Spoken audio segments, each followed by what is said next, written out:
Fala galera, beleza? Pessoal, um vídeo bem rápido aqui pra vocês. O carro de vocês está fazendo esse barulho aqui, ó.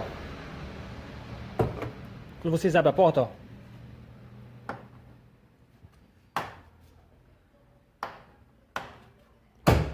Tá fazendo esse barulho? Vamos aprender como resolver isso aqui? Ó, de cara, já vou falando pra vocês, tá?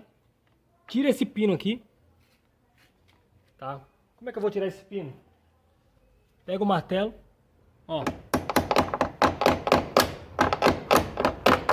Ó, bate aqui, ó. Com muito cuidado, tá? Eu não tenho cuidado. Eu bato aqui.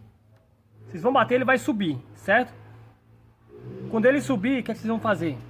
Vocês vão pegar a graxa, vão lubrificar ele. Vocês vão colocar a graxa nele, aqui.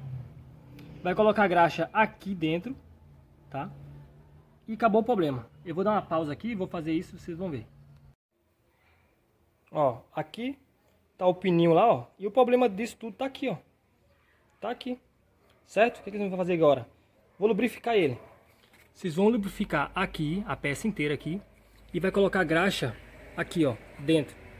Você só afasta um pouquinho e com a chave de fenda você coloca aqui, ó. Tá? E põe aqui em cima, aqui, ó. Já era, porque o problema todinho tá aqui, ó. Tá? Então vamos fazer isso aí?